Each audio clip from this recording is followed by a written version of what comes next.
이 국가 채무에 대해서는 분명히 제가 말씀을 드려야 할 것 같은데 아시다시피 국가 채무는 절대 액수의 증가보다 더 중요한 지표가 그 GDP와 대비하는 비율입니다. 그 비율에서 뭐 아시다시피 절대 액수도 그 1.5배가 늘어났지만 우리 이 노무현 정부 기간 중에 더 중요한 거는 그 12% 포인트가 늘어났습니다.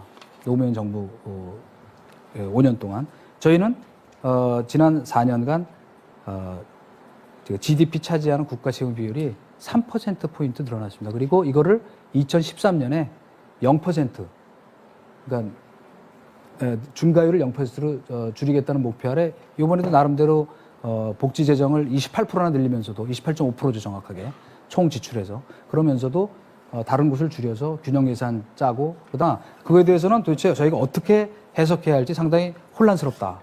그래서 그거에 대해서 좀 우선 좀 답변을 한번 좀 해주셨으면 좋겠습니다. 예. 이수석께서 갑자기 공격이 최선의 방어다 이렇게 나오시는 것 같은데요. 먼저 앞부분에서 몇 가지 말씀하신 거에 대해서 제가 일일이 이렇게 논박하기보다는 큰 틀에서 한번 말씀드리죠. 이제 아까 모두의 외국과의 비교를 이동관 수석께서 하셨어요. 네. 데이터상으로는 그렇게 나옵니다. 근데 이 평가가 참 어렵다고 제가 처음에 말씀드린 것처럼 어떤 현상이 어느 시기에 경제 현상이 있었을 때 그 원인이 그 시기에 있었던 것이냐, 그 전에 있었던 것이냐, 안에 있는 것이냐, 밖에 있었던 것이냐 구분하기가 참 어렵습니다. 그렇죠. 그래서 우리가 지금 겪고 있는 경제적인 어려움 중에서 어떤 대목이 대통령의 정책 실패에 기인한 것이냐 이것도 가려내기가 굉장히 어려워요. 이제 그런 측면 중에 하나가 이 경제 성장률 비교를 외국과 하는 거예요. 전 세계 평균과 하는 거. 근데 이제 97년도에 한나라당 정권이 IMF를 일으켜가지고 나라를 국가부도 상황으로 몰아넣은 후에 그 상황은 뭐냐 하면 전 세계는 다 평화로운데 우리만 불이 났어요, 집에. 다른 남들은 다 멀쩡한데 우리만 불이 나서 폭삭 망했습니다. 그래서 이 불이 외국으로, 이웃으로 번지면 안 되니까 IMF에서 와서 강제로 불을 끄면서 그렇죠. 우리한테 뭐 한 데서 잠자라부터 시작해서 밥은 나물만 먹어라 이걸 다 해줬어요. 울며 겨자 먹기 그걸 받아들였습니다.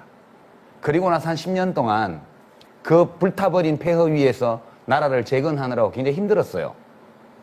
그러니까 그때 외국보다 우리가 좀 못했던 겁니다. 근데 그거 일으킨 장본인들이 그걸 다 극복하고 나니까 이제 와가지고 그 다음 불은요, 우리는 불이 안 났고 이웃에서 불이 났어요. 리먼 브라더스 미국발 금융위기 또는 뭐 남유럽발 재정위기 이런 것들은 우리는 괜찮아요. 다 복구했어. 이웃집에서 불이 나서 이웃집 불이 우리 집으로 안 번지게 하기 위해서 불을 막 담벼락에 물을 뿌렸어요. 그 물 뿌린 거는 예전 대통령들이 남겨준 외환보유고. 그죠? 3천억 불 정도 됐잖아요. 가까이 3천억 불 정도 됐는데 그걸로 불을 끈 거 아닙니까? 못 번져오게.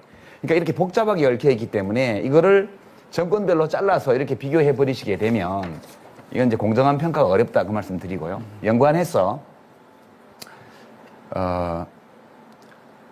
제가 볼 때는 성장률이 낮은 것이 그런 원인이 있습니다.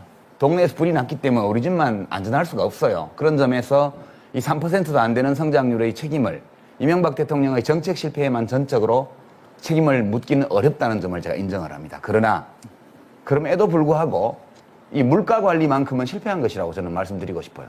정권 초기부터 인위적으로 수출 기업들에게 특혜를 주고 수출을 부추겨서 경제 성장률을 올릴 목적으로 인위적으로 환율을 건드려가지고 굉장히 고환율로 지난 정부 말점에 950원, 아니 860원까지 떨어졌던 환율을 1,400원까지 끌어올렸습니다. 이것 때문에 지난 정부 때는 30불 했던 그 유가가 100불까지 갔지만 국내 유가가 그렇게 많이 오르지 않았어요. 환율이 1,300원에서 850원까지 내려왔으니까. 지금은 국제물가 오르는 데다가 환율까지 엄청나게 관리를 실패해서 그것 때문에 고물가가 왔다. 이 점은 제가 지적하고 싶고요. 그 다음에 국가 채무도 그 말씀하신 게 맞아요. 참여정부 때 많이 늘어났습니다. 근데 참여정부 때 그렇게 늘어난 국가 채무의 대부분이 뭐였냐 하면 IMF 때 들어간 공적 자금이 국가 채무로 전환돼서 온 것이 대부분이었고요. 그 다음에 이제 환율, 우리나라 통화가 계속 불안정했기 때문에 그것을 안정시키기 위한 외국환 병영채권 기금과 관련되어 있는 금융채무가 많았어요. 그건 나중에 회수됩니다. 전부 다. 공적 자금도 그렇고. 적자성, 그러니까 재정적자로 인한 채무는 집권 5년 동안 18조 5천억 원밖에 안 됐어요. 근데 이 이명박 대통령 지금 집권하고 해마다 20조 원 규모의 국채를 발행했잖아요. 그러니까 이 집권 4년간 65조 원, 제가 알기로는 65조 원 내외의 적자성 채무를 기록했지 않습니까? 그러니까 이 문제는 그러니까 부자 감세를 해서 돈이 없어지니까 할 수 없이 국채를 발행을 한 거예요. 그래서 채무 증가 자체는 100조밖에 안 되지만 그 100조의 대부분이 적자성 채무라는 거. 이거는 뭘 팔아서 메꿀 수 있는 게 아니에요. 기업에 넣은 거는 주식 팔면 나중에 나오지만. 예. 그 점은 차이가 있다는 말씀 드리고요. 이명박 대통령이 아주 잘하신 거 한 가지만 꼽으라면 제가 이 보육 정책을 참여정부 이후에 계속해서 늘려온 거. 이것은 제가 칭찬해 드리겠습니다.